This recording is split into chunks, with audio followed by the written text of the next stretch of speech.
Assalamualaikum warahmatullahi wabarakatuh. Hai semua, perkenalkan nama saya M. Asrofal Rusli. Saya berasal dari Fakultas Ekonomi Program Studi Manajemen Universitas Islam Sultan Agung Semarang. Video ini dibuat sebagai tugas mata kuliah Bahasa Indonesia dengan dosen pengampu Bu Leli Niswi Setiana, SPD MPD. Kali ini saya akan menjelaskan tentang proposal penelitian. Sebelum itu, kalian tahu nggak sih apa itu proposal? Jadi, proposal itu bisa disebut sebagai rancangan.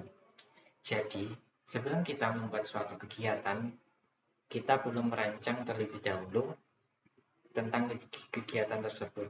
Nah, rancangan tersebut itu disebut sebagai proposal. Macam-macam proposal ada banyak, diantaranya proposal penelitian, proposal proyek, proposal bisnis, proposal kegiatan, dan masih banyak lagi.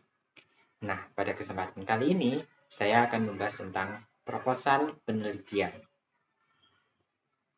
Apa sih proposal penelitian?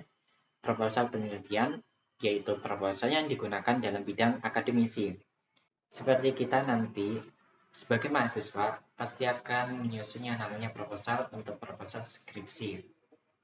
Oleh karena itu, kita perlu tahu apa itu proposal penelitian. Jadi tujuan dibuatnya proposal penelitian itu untuk memberitahu kepada pihak lain tentang penelitian yang akan kita lakukan, manfaat yang akan kita dapat dengan melakukan penelitian itu, dan apa saja yang harus kita jalani dalam penelitian tersebut.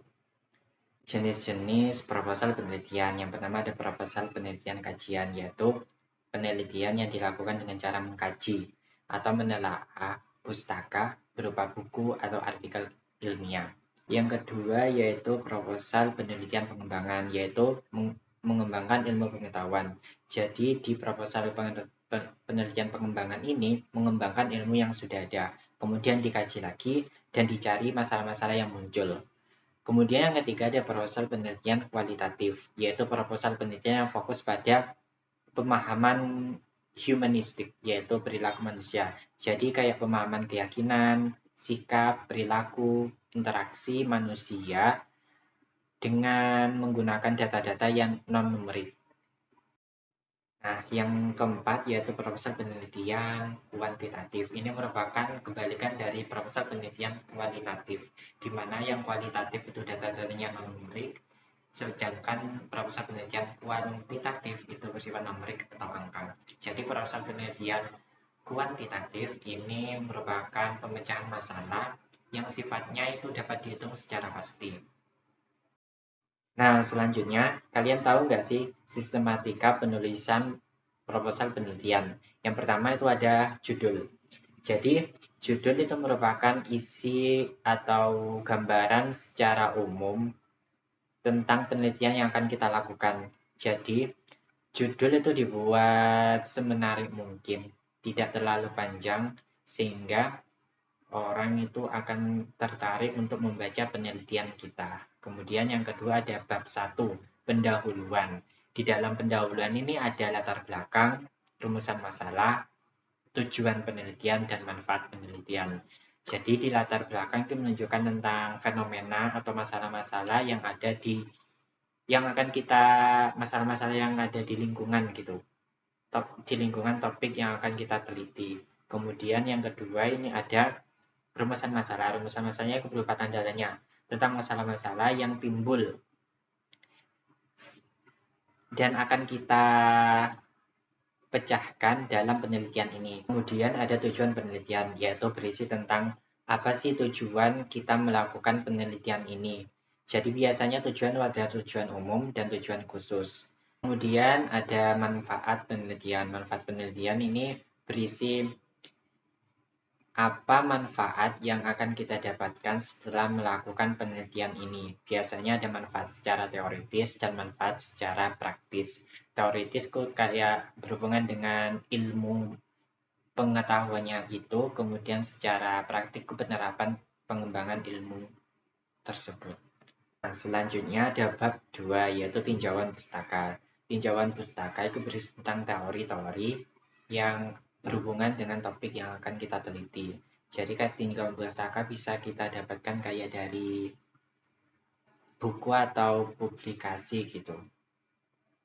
Kayak peneliti yang telah melakukan penelitian sebelumnya, kemudian kayak tempat penelitian yang dilakukan, bentuk kemudian kritik atau kelemahan dari penelitian yang dilakukan, dan lain sebagainya. Nah, kemudian ada kerangka pemikiran. Kerangka pemikiran yaitu kerangka pemikiran peneliti yang digunakan untuk menjawab dari rumusan masalah sebelumnya. Jadi kan di rumus masalah ada kayak tanda tanya tentang masalah-masalah apa yang akan kita pecahkan. Kemudian kerangka pemikiran ini pemikiran peneliti bagaimana cara untuk menjawab dari rumusan masalah tersebut.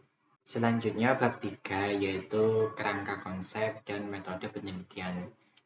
Jadi kerangka konsep itu merupakan kayak penghubung antara konsep satu dengan konsep yang lain. Jadi di kerangka konsep ini untuk menghubungkan atau menjelaskan secara panjang lebar tentang topik yang akan kita bahas. Kemudian ada metode penelitian. Metode penelitian itu merupakan metode yang kita pilih untuk melakukan penelitian ini dengan mempertimbangkan variabel-variabel yang ada kayak perencanaan penelitian, kemudian rancangan penelitian, kemudian ada identifikasi variabelnya, kemudian ada cara dan teknik pengumpulan data, kemudian kayak analisis penelitian, kemudian ada tempat dan waktu penelitian. Nah, yang terakhir merupakan daftar pustaka. Daftar pustaka ini berisi tentang referensi yang kita gunakan dalam penelitian ini. Kemudian kita juga bisa melampirkan suatu lampiran selama penelitian itu berlangsung. Oke, cukup sekian dari saya. Kurang lebihnya mohon maaf. Wassalamualaikum warahmatullahi wabarakatuh.